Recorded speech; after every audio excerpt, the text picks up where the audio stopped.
আসসালামু আলাইকুম রহমতুল্লাহ। আমি তৌহিদুল ইসলাম নীরব আছি আপনাদের সাথে। প্রিয় শিক্ষার্থী, আজকে আমরা সমাধান করব ফিনান্স প্রথম পত্র অর্থের সময় মূল্য অধ্যায়ের রাজশাহী বোর্ড 2017-র একটি অঙ্ক। যে অঙ্কের মধ্যে প্রিয় শিক্ষার্থী অ্যানুইটির বিষয় এবং ভবিষ্যৎ মূল্য নির্ণয় এই দুইটা বিষয় রয়েছে, অর্থাৎ প্র্যাকটিসের জন্য এবং পরীক্ষার জন্য উভয় ক্ষেত্রেই কিন্তু এই প্রশ্নটি আপনাদের জন্য খুবই গুরুত্বপূর্ণ। আমি আর সময় ক্ষেপণ না করে চলে যাব উদ্দীপকে। উদ্দীপকে বলা হয়েছে জনাব সিদ্দিক 10 লক্ষ টাকা এসবরি ব্যাংকে 8% সুদে 10 বছরের জন্য স্থায়ী আমানত হিসেবে জমা রাখেন। পক্ষান্তরে জনাব হারুন একজন চাকরিজীবী, তিনি প্রতি মাসে 8,000 টাকা করে মাটির ডাক ব্যাংকে 10% সুদে 10 বছর সঞ্চয় করেন। আচ্ছা, এখানে আমরা দুইটা লোকের বিষয় পেলাম।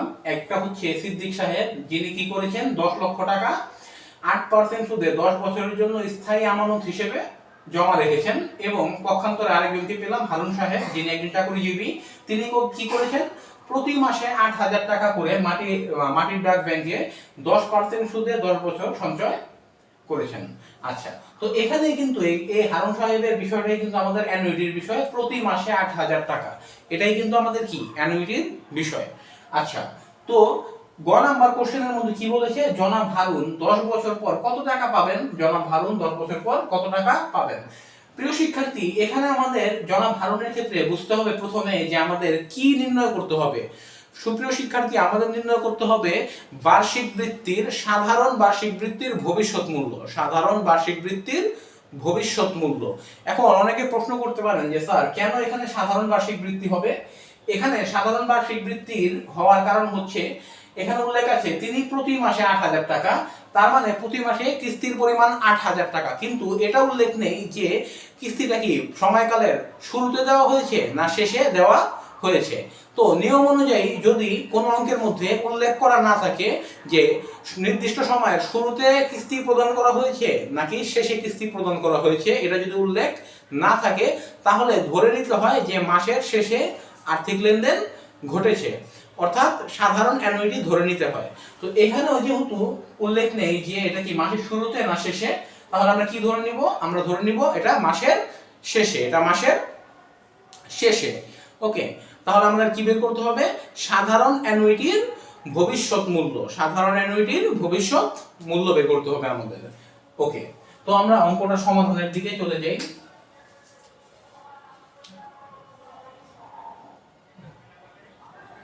এখানে আমরা আগে এলিমেন্ট গুলো লিখে নিব।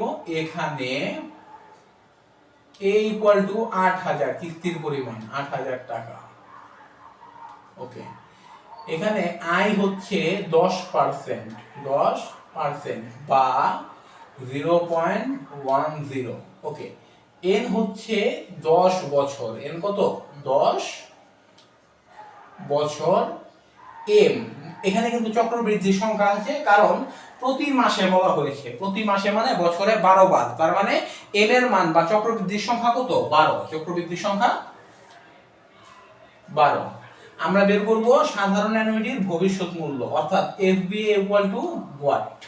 ঠিক আছে, এখন আমরা সূত্রটা লিখে নিব। আমরা জানি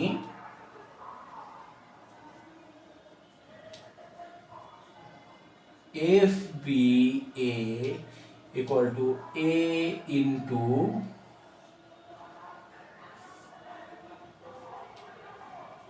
1 plus I divided by M whole to the power N into M minus 1 divided by I divided by M। এই হচ্ছে কিন্তু আমাদের টোটাল সূত্রটা। হ্যাঁ, এখন আমরা মান বসাবো। এর মান হচ্ছে 8,000, তো বসাবো এখানে 8,000 গুণ 1 প্লাস আই এর মান হচ্ছে 0.10, এম এর মান হচ্ছে 12, ব্র্যাকেট দিব, এন এর মান হচ্ছে 10 ইন্টু এম এর মান 12 মাইনাস 1, নিচে হবে আই এর মান 0.10, এম এর মান 12। তো এই হচ্ছে কিন্তু আমাদের সবগুলো বিষয়ের জন্য আমরা কি করলাম, মান বসিয়ে নিলাম। এখন 8,000 আমরা এটাকে ক্যালকুলেট করব। এখানে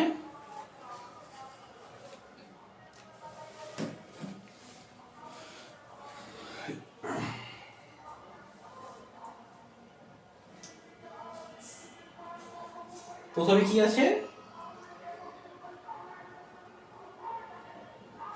1 plus 0.10 divided by 12 whole to the power 10 আর 12 গুণ করলে হচ্ছে 120 অর্থাৎ পাওয়ার 120। ঠিক আছে, এটা থেকে এখন মান বের হয়েছে, বিয়োগ করব এই 1 বিয়োগ করব। তো আমাদের কিন্তু এখানে কি হয়ে গেছে, মান বের হয়ে গেছে। আমরা দশমিকের পর 5টা নিব। দশমিকের পর কয়টা নিব, 5টা নিব। দশমিকের পর 5টা সংখ্যা নিব। তো এখানে বের হচ্ছে 1.70704। আচ্ছা, এখন নিচের এটাকে ক্যালকুলেট করব। 0.10 ডিভাইডেড বাই 12 বের হচ্ছে আমাদের 0.0033। ওকে, আচ্ছা, এখন 8000 গুণ, এটাকে আমরা ক্যালকুলেট করব। 1.70704 ডিভাইডেড বাই 0.00833। তো আমাদের বের হচ্ছে 204.93। তো এখন আমরা ক্যালকুলেট করব 8000 গুণ 204.93। আচ্ছা, আমাদের বের হচ্ছে 16,39,440 টাকা। 440 টাকা। ওকে, তো এটাই কিন্তু আমাদের এই অঙ্কের আলটিমেট অ্যান্সার। তো 10 বছর পর হারুন সাহেব কত পাবেন, 16,39,440 টাকা। 16,39,440 টাকা। এটাই কিন্তু কি করবেন, জনাব হারুন সাহেব 10 বছর পর পাবেন। 10 বছর পর পাবেন। তো এই ছিল কিন্তু আমাদের গ নাম্বার ম্যাথ। ঠিক আছে, তো আশা করি আপনারা বুঝতে পেরেছেন এটা। যদি কোনো প্রকার কোনো সমস্যা থাকে, বুঝতে কোথাও কোনো জায়গায় কোনো সমস্যা থাকে, কোথাও কোনো কোশ্চেন থাকে, অবশ্যই কিন্তু আপনারা কমেন্ট সেকশনে জানাবেন, অবশ্যই সলভ করে দেওয়া হবে। এই ছিল আমাদের গ নাম্বার ম্যাথ। এখন আমি একটু ক্লিন করে দিব বোর্ডটা।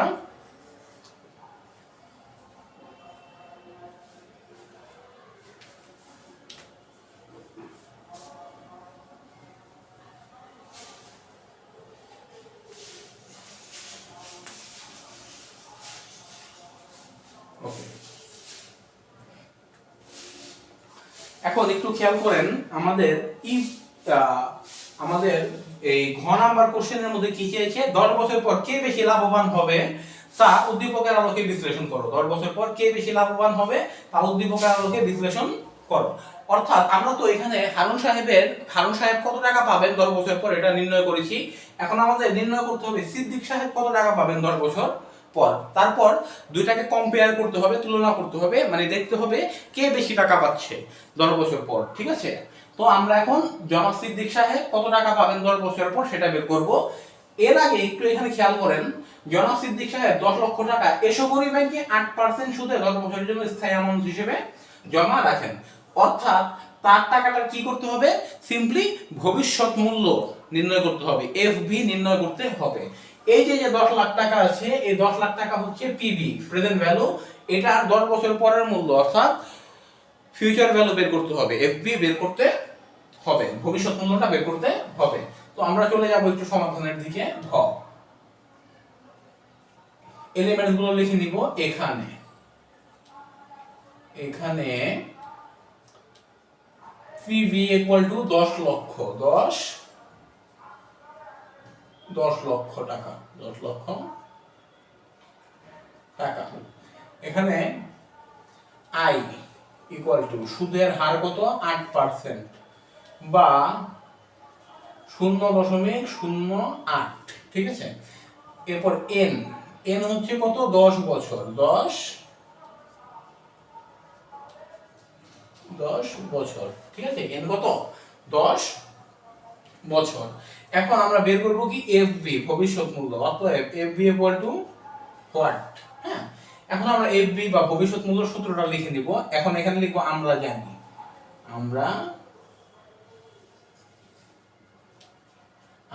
জানি ভবিষ্যৎ মূল্যের সূত্র FB equal to PB into 1 plus I whole to the power n, whole to the power n. এখানে আমাদের কিন্তু এই অঙ্কের মধ্যে কোনো চক্রবৃদ্ধির বিষয় নেই, মানে বছরে একাধিকবার সুদের কথা উল্লেখ নেই। এই জন্য এখানে কি এই সূত্রে কি আসে নাই, এম আসেনি, ঠিক আছে। তো আমরা এখানে পিবির মানটা বসাবো। পিবির মান কত, 10 লক্ষ টাকা প্রেজেন্ট ভ্যালু, হ্যাঁ, বসালাম ইনটু 1 প্লাস আই এর মান হচ্ছে 0.08, এন হচ্ছে 10 বছর 10, ওকে। তো 10 লক্ষ গুণ এটার মানটা আমরা বের করব 1 প্লাস 0.08 হোল টু দি পাওয়ার 10, ওকে। দশমিকের পর সবসময় কি নিব, সবসময় মতো কি নিব, পাঁচটা সংখ্যা নিব। 1 5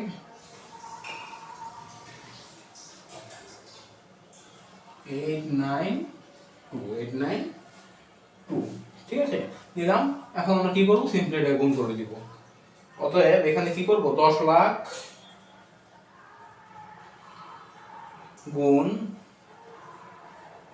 2.1589 2, ঠিক আছে। তো আমরা কিন্তু বের হয়ে গেছে, আমাদের বের হচ্ছে এখানে 21 লক্ষ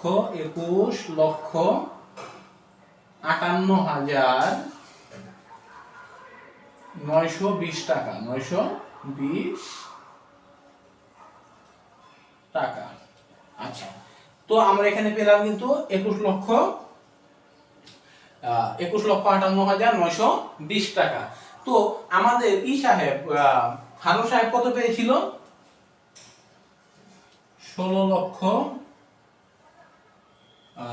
লক্ষ সামথিং টাকা পেয়েছিল সাহেব। এক সেকেন্ড,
সে পেয়েছিল হচ্ছে 16,39,000, একটু এটা হারিয়ে গেছিল, 39,440 টাকা, 440 টাকা।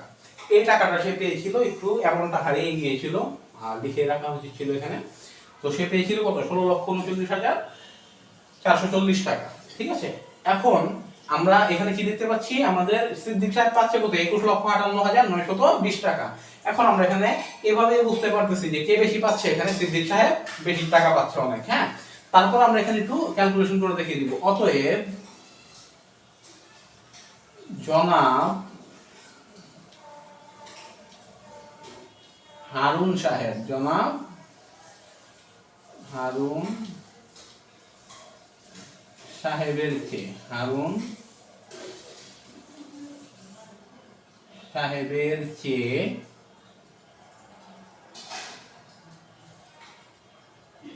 জনাব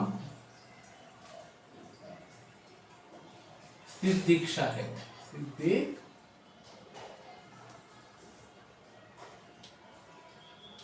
সাহেব,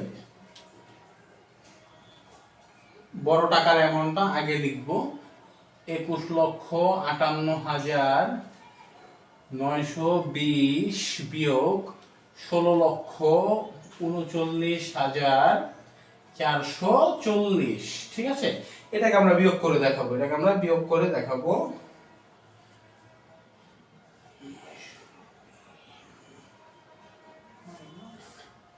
16,39,440। ঠিক আছে, অর্থাৎ বের হচ্ছে এখানে 5,19,480 টাকা। ঠিক আছে, ইকুয়াল টু 5,19,480 টাকা বেশি পাবেন, টাকা বেশি